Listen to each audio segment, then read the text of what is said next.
I started a company called Freight Movement. Freight Movement is all about getting individuals in the industry. I moved over to digital marketing and I started my career in SEO and PPC. 90% of it would be AI generated, and the value for that human-based original interaction will be much higher. Marketing has to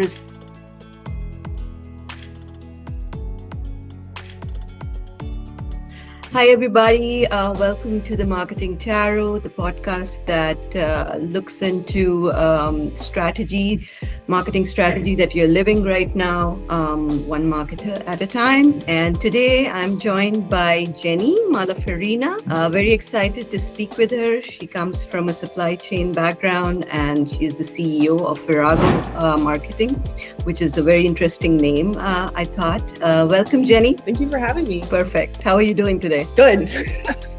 Always running back to back on phone calls. So, but it's nice to, stop and have chats and meet new people and share some marketing insights. So looking forward to the conversation. Perfect.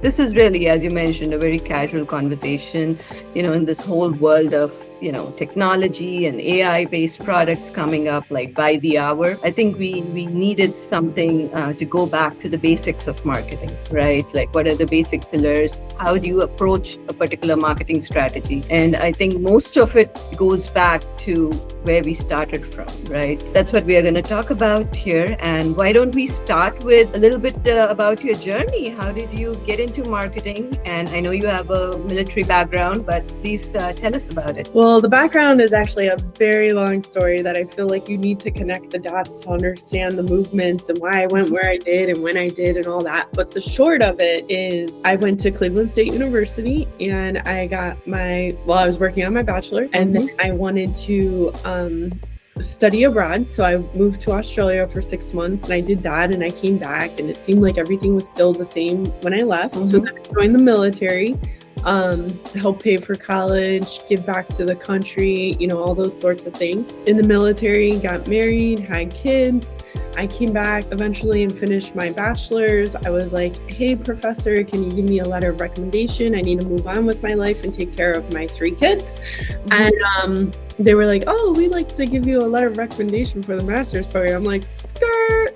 I don't have time, money, energy, any of that. And they're like, no, it's paid. And I was like, well, how do you turn down a free education and get your master's? So I took the PA and I did that. And then that led into different opportunities in PR because I was majoring in communications and open PR. I remember sending a press release for my boss at the time and he's like, how many leads did we get? And I was like, oh, what? Press release and get leads like that. It's not necessarily sequential like that. So then I kind of moved I really love the data side. So then I moved over to digital marketing and I started my career in SEO and PPC. I was on the cusp of when Facebook advertising came out and my friend had a small business and I was like learning how to use that and drive leads for her. And I was just like, this is great. Like I can understand this. It was the art and the science. And I really love that. And that's what drew me to marketing. Ultimately, I went to another firm to do marketing. Then I joined TMW Systems as their marketing manager, became their senior marketing manager, then their director of marketing, worked my way up. And then I made a couple career changes. And then eventually my friend was like, hey, do you want to join me in this agency? And I was like, skirt, I hate risk. I'm super risk aversive. I don't think so. But ultimately, I decided to do it, and then I bought her out, and I've been sole owner of Virago Marketing since January 2020. So I've been doing it for 6 years on my own. We got a small and nimble team, but I love it. I love That's what matters. Yeah, that's what matters. And things, work with different companies, wearing multiple hats. So it's definitely fun and keeps you on the edge of your seat in terms of what new technology is out there, how you're applying it, because you always want to advise your clients with, what's the latest and greatest for them to put into action. Of course. That was my next question. That what keeps you going? What is so interesting about this field that keeps bringing you back to marketing, basically? I think it's that I'm not doing the same thing every day. Like Yes. every day is different. And I love that about marketing. And you have all these different channels and places to find data and understand performance and make decisions. And all these different tools. Like today is wild. Like, I mean, I hear about a different tool constantly. I can't even keep up with the demos to stay on top of it. But I start listening, and like the more I hear about something, the more I look into it, and then I apply it to my business, and then I'll introduce my clients to it if it's meeting expectations, because there's so much out there. I mean, I'm building my own too. There's just so There much. you go. Yeah. No, that's exactly, like, I think the unpredictability is scary, as well as, I wouldn't say the fear of unknown, but really, what's coming next? How do you approach it? There's a different challenge every step of the way, I would say, with every So new. I did an entrepreneurship journey when I started like feeling this turn, because historically and traditionally we had print, where it was really big on getting coverage from the media publications and placing the ads in those publications. Those publications would be at the show, as well as office you walked into. Publication would always be sitting on the coffee table, right? Yeah. Quickly changed. Then we went digital, and everybody started white papers. And then we have these long pieces of content that I'm not sure anybody has brain capacity to process anymore. And I don't mean that in a mean way, but I just don't know who's downloading white papers. Yeah. I mean, kind of got trained for a minute where if you hit download, your phone rang within 3 minutes. So people got this fear of hitting download on the content because their phone was going to ring. And just because they downloaded the content did not mean they were in a buyer's journey. Interested in the topic. And the topic was probably something that was top of the funnel. There you go.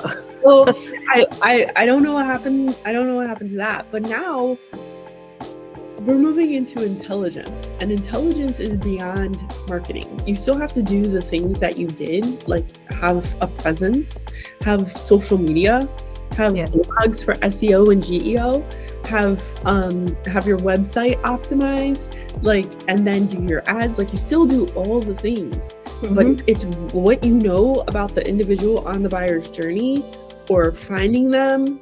It's all Big Brother, right? It's all Big Brother. And then, so AI is huge. And then furthermore, automation. There you go. It is I'm telling you, okay. So I started saying, I kind of started on this entrepreneur journey.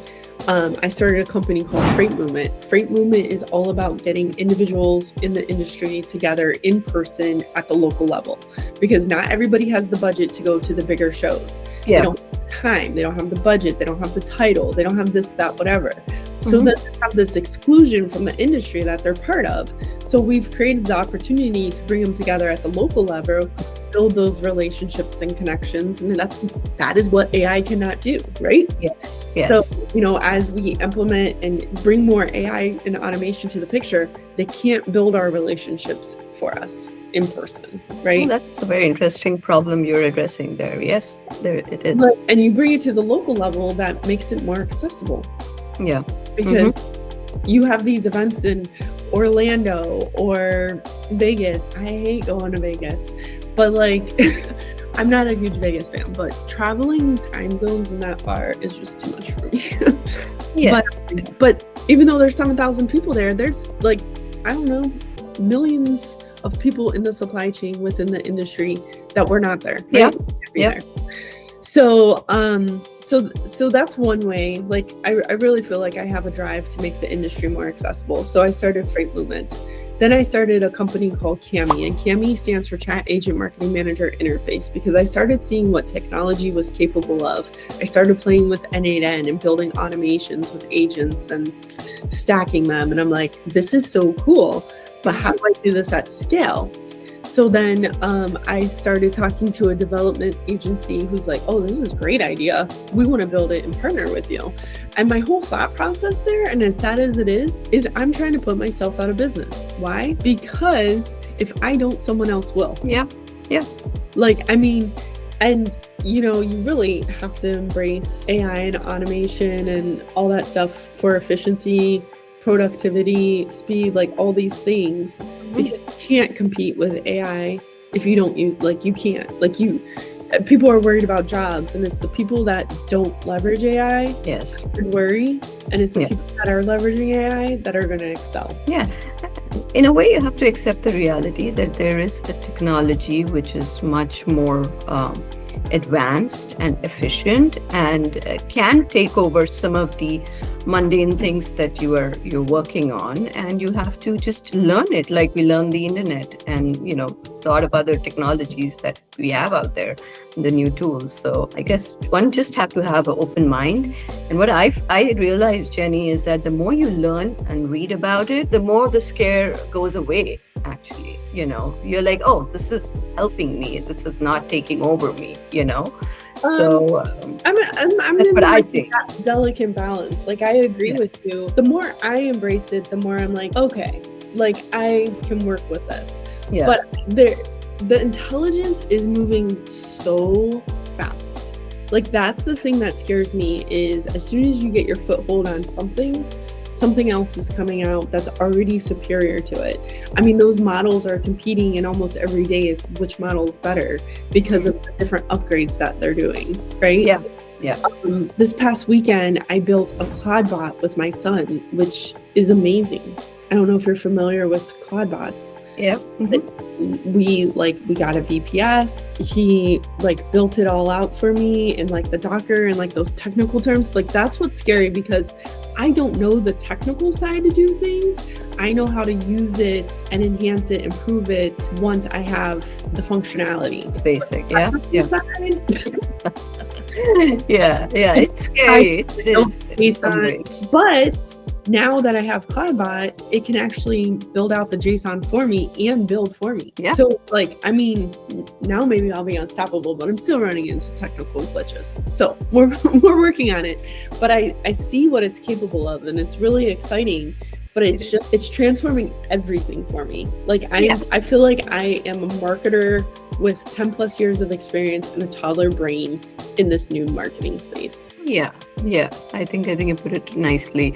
I think keeping up with it is certainly a challenge, because once you feel, okay, I think I know what things are, what are the new things, and the next day you have 10 more things added, and then you are like, okay, well, it's already obsolete what I know. It's something else that just does that. Yeah.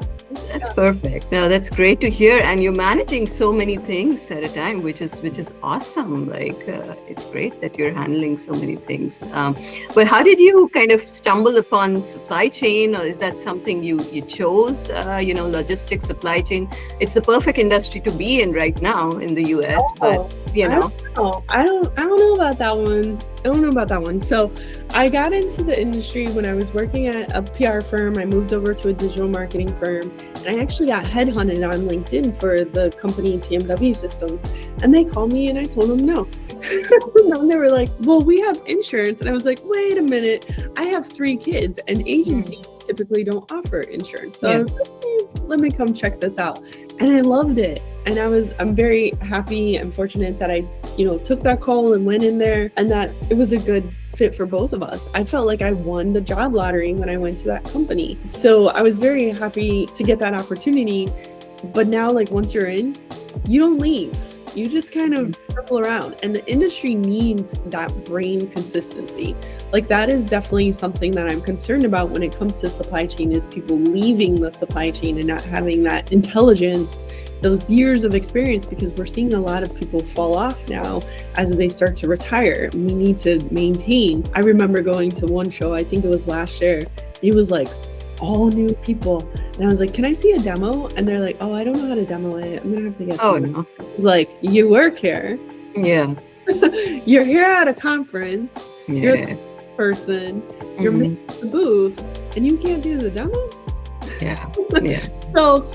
So, I mean, needless to say, there's a lot of people, and they kind of move around the industry. And when I worked at TMW Systems, that is actually Trimble Transportation today, a lot of the people have just kind of moved around. So I got lots of friends in different areas of the industry, which is really cool. But you had mentioned it's a great time to be in supply chain. And I would say I largely disagree in the sense, like, it has been so tumultuous.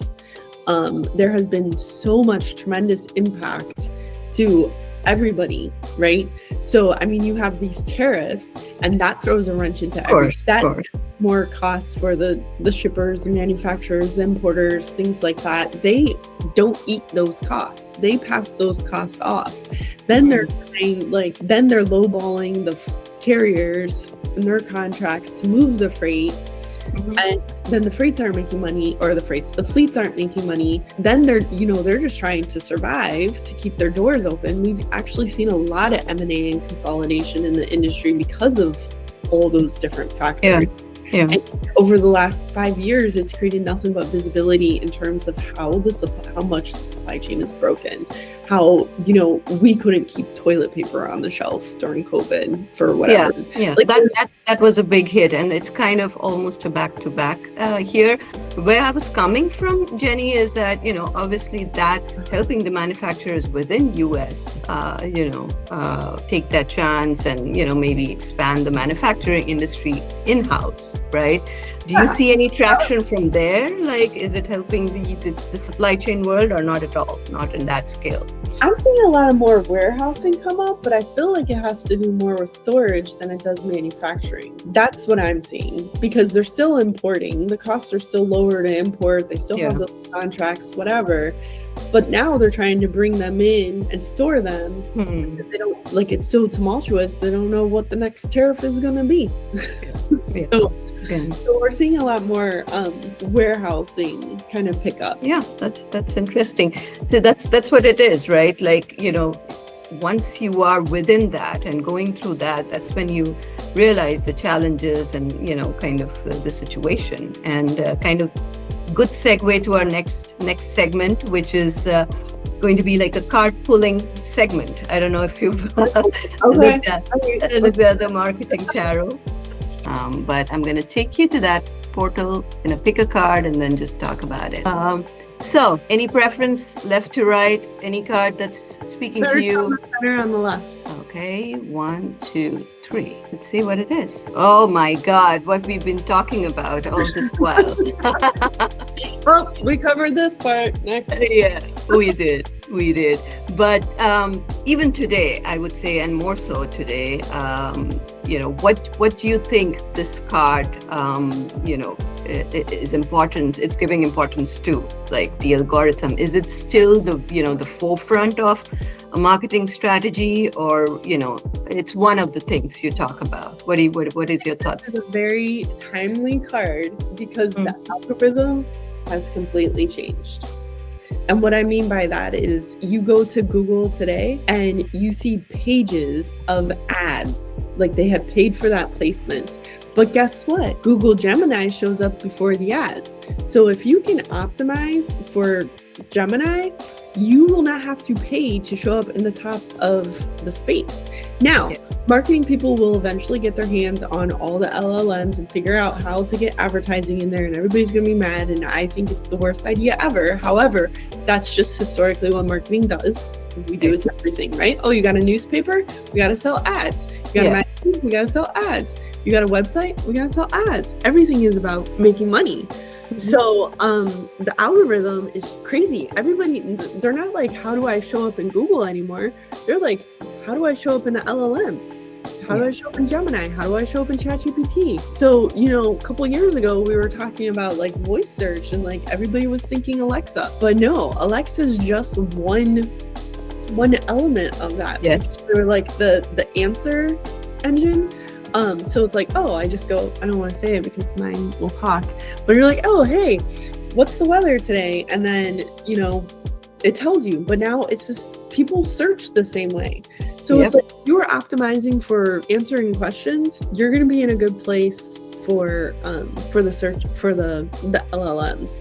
And so I think that, just like I said, I'm like in a toddler space with this, because the algorithm has changed. Like, this is perfect because it's not what it was last year. And then, I think that the follow-up question would be, then how do you keep up with this? Like, if things are changing, not by the hour yet, by the day or week, but how do we keep up with this? Like, you have to the newsletters that are talking about these LLMs and this new technology. Like, I literally subscribe to like startup newsletters that talk about new startups because they are changing the landscape. Like, you built this on Emergent. I don't know what Emergent is, but I would guess that they're a new startup, an AI platform that gave you the ability to build this. And like, that's a game changer. And you need to have awareness of them coming on the market and embracing them and leveraging them, because otherwise you're if you stick to what you've always done, you're not going to survive.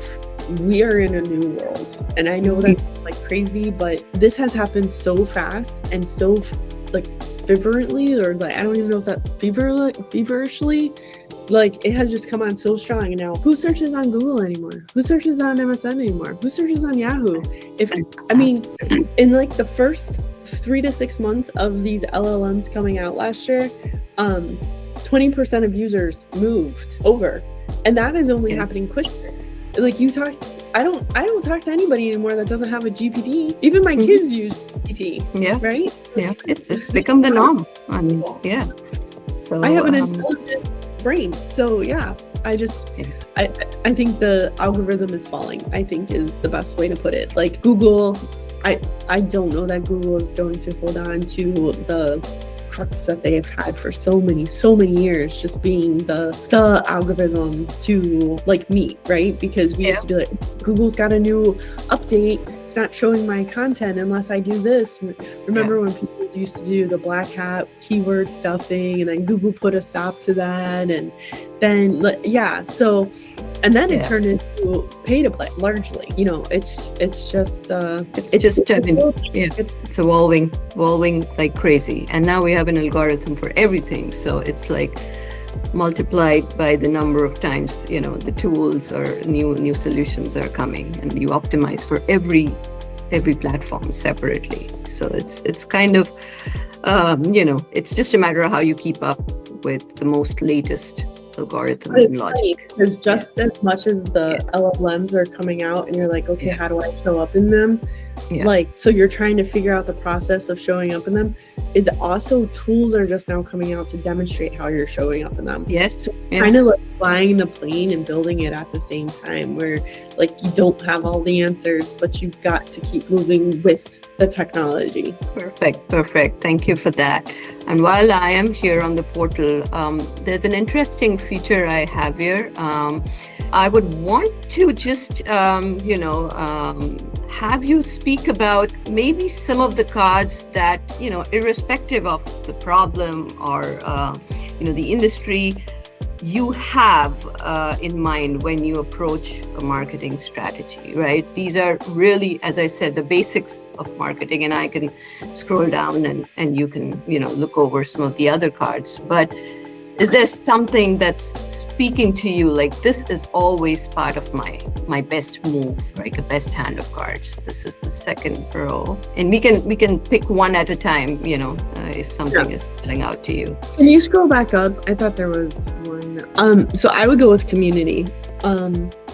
Every time I think about what is going to make a campaign successful these days, I think about the community, especially in the trucking and logistics space.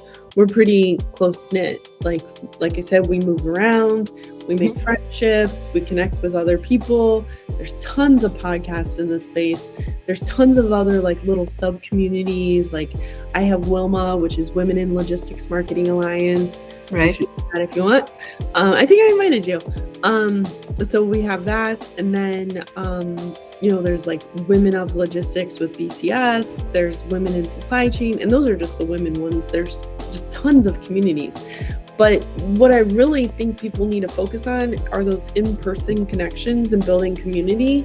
Yeah. Because the AI is going to do all this stuff, but not close. Unless you have an e-commerce solution that is like a push to close, like push the button and you pay and you're done.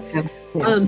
But most sales in this space are like high value, high intent, meaning that there's multiple people in the decision-making process, and it's not, typically a one-day decision. It's like, oh, are we going to completely gut our fleet and remove the TMS and replace it? Like, those are big, high intent decisions that a lot of people come to the table and figure out. And even once they make that decision, the change management, the implementation, all this stuff takes a lot of time and takes partnership and community. And so while AI is doing what it can do best, I think we really need to focus on community and building relationships and like true partnership.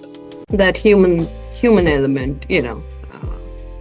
Any other couple of cards that are calling you out? So I'll go back to ROI. Okay, of course. That one was kind of calling me before. Every CEO, everybody's ROI. And the challenge with that is marketing does all these things that are top of the funnel to get awareness, right? And when we need to get awareness, we're looking at metrics like impressions, and impressions aren't ROI, right? But if someone doesn't know your solution exists, they can't buy it. So there's things that I think we need to do as marketers and be able to communicate value to leaders that, hey, this has to be done, but there is no tangible ROI tied to it. Yes. Oh my God. That's so true, Jenny. This is a constant challenge, I think, universally with marketeers. Okay, so one example that I have with a previous leader I worked with is we were going to go to a show, and the show was going to cost us, I don't know, let's just say $50,000. And he's like, well, if our cost per lead is $200, then we should come back with X amount of leads from the show that cost us $50,000. I was like, where are you getting your math from? Because he felt if I spend $1, then I should get $3. So if I spend $1 on the show, the thing is, go to these shows, and I think we need to focus more on quality than quantity. And you can't force people into making these decisions to purchase, right? They have to have pain. They have to be in their decision-making process. You have to stay top of mind. And I think that kind of goes back to the community of hey, I'm your friend. I'll tell you these things. Are you going to be at the show? Would love to connect with this, that, whatever. And if things happen to work out that I have a good solution for you, then awesome. Would love to, get that going for you. But so you have to meet your prospects where they're at. And I think, that's a very challenging conversation when it comes to ROI, because you're not going to go to show and come back with 50 leads. If it's a small show, 50 people, you don't have 50 leads. So I think that's all I have on ROI. The next one that I would pick is data. I think data is where everything's at. It is the intelligence. It is what do you know, identifying who's in their buyer's journey, who's on your website, but not just the company, the who, right? What are they looking at? More insight. Yeah. That makes you more intelligent for your follow-up and understanding where their pain might be or where you might be able to help them. Yeah. So I think the data just kind of connects everything. If I don't have data, I'm not going to put my dollars to it, because I just, and that kind of the ROI and going to the show. If you're going to the show, we might not have these plans. Hopefully you get ROI on the show, right? Because in essence, maybe you sell three deals show, so you have ROI. But when you look at it as a cost per lead, no, thank you. But what I was saying is the data of who you're meeting at the show, following up with them, all the intelligence. So I'm kind of merging data with intelligence to say that is what keeps the engine going, and understanding what's working and doing more of that to scale is going to make a lot more sense for your go-to-market strategy. Oh, that's a perfect hand. That's a great way to sum it up. I do sort of have just a visual representation of what this means, but I think this kind of the human element. Of course, marketing is nothing without numbers, right? You need to have that data, have that insight, more so in today's day and age. And then you're working towards something.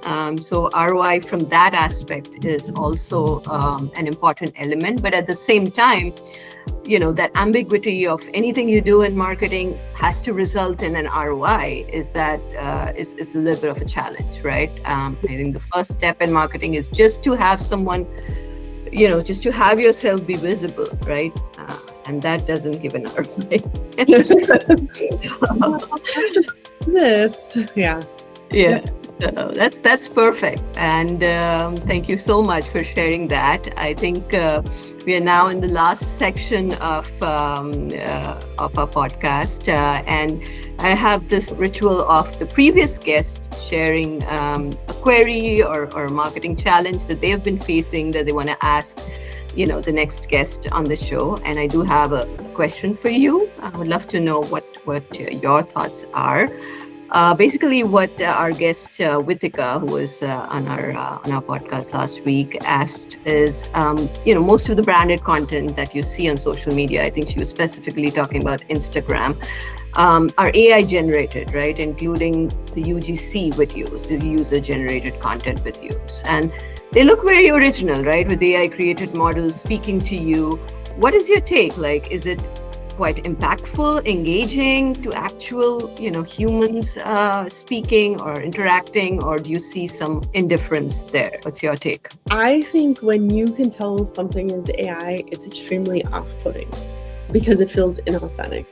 So I don't think it is AI do this, great, copy paste. I think it's AI, get me started on this, and like using iterations of prompts to get somewhere good. And I think that's one of the challenges with AI is and something we're seeing where it's somebody's like, hey, write a 1,600 word blog on this. About what? What value does it provide? Why are we doing this blog? What are you trying to communicate? So for me, I like to do keyword research and then do an outline, then a first draft, and then you take over. It gets you started and moving quickly and has more of a sound foundation as you build. But I think many people are just copying and pasting, and you see the emojis or you see things that are just off-putting, and it's you couldn't do another iteration just to get that over the top. I think you still show intent and creativity and things like that only a human can still do. So I think AI can take us so far, but I think it requires the human touch still, and that will make it less noticeable, and it will be an amazing product where you're that really connects, or I love that image or whatever. But I do feel we're doing AI in mass that we're not even looking at it. We're it's AI. Yeah, they will. Yeah, magic, right? Yeah. They're already scheduled. We're good. So they're not going to produce the results you want because they're going to be off-putting if you're not still taking the time and intent to make them quality. AI could just take them so far, but they can't put the finishing touch on them. Yeah. And I think slowly and steadily we are reaching that stage where 90% of it would be AI generated, and the value for that human-based original interaction will be much higher. So I think sooner or later it's going to happen, and maybe then people will realize really what's working and what's not. Right now everybody's riding high on that AI wave just because it's new, it's a buzzword, right? Amazing. It's amazing and great, but it's just you can just let it go. It's not ready to be autonomous. We are having some concerts and singers and I don't know what not performing AI based stars coming up, so that's where the world is going, I guess. I didn't know that. So my husband, I think it's on Spotify, but it's so funny. He looks up these rap songs that are redone by AI to be country songs or blues. I think they're blues, and they sound so cool and fun, and it's you can enjoy it. It's great. But I didn't know we had we didn't had AI singers. Now we could just create AI singers, and then we could be rich, right? Because they're going to go on tour and do all the things like a normal person. Yeah. maybe virtual concerts or even in person, as you said, hologram or I don't know whatnot. But do you have something similar, like a different opinion you would like to know on a certain point, or a question you'd ask? I want to ask our next guest, Jenny. Yeah. So I had mentioned Cami, a tool that I'm building that will help with the go-to-market strategy. It ideates, strategizes, develops, executes, and analyzes ultimately. And that's amazing once we get there. I mentioned I'm building Cloudbot with my son, and there's technical things that make things really difficult. But there's new tools on the market, such as I heard of this one tool like Elevator or something like that, and it's like $4,000 a month. Like, this stuff is not cheap. So my question is, buy or build?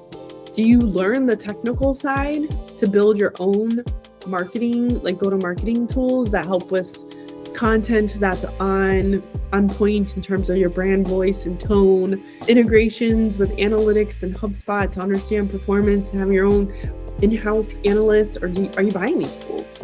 Are you buying them or building them? Yeah. So basically what you're saying, even if you're building them, you put that manual input, right? You build it, you customize it to your own needs, or you just buy something, off the shelf, and maybe then do a little bit of customization, whatever is allowed in the tool, right? Yeah, and I don't know what customization is allowed. I haven't bought it. I think $4,000 a month for a tool is just kind of, especially for an AI tool, when the AI that you have available to you right now already does so much. It's just like, what does this thing do that's $4,000? It will be interesting to see that, because that's a high number that I have not seen for any AI tool in the market. You can get ChatGPT for $20 a month. What do you need that for? Yeah. So are you looking for like the tools? Like, you built that tarot reading with Emergent. Like, are you building? Or are you gonna buy? Yeah, interesting. Perfect. I'm gonna put that in front of our next guest, and we'll see.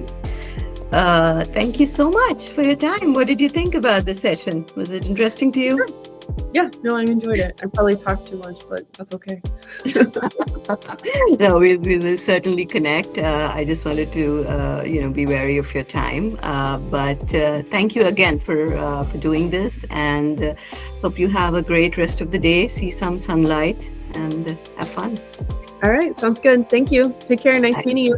Bye. You too. Bye.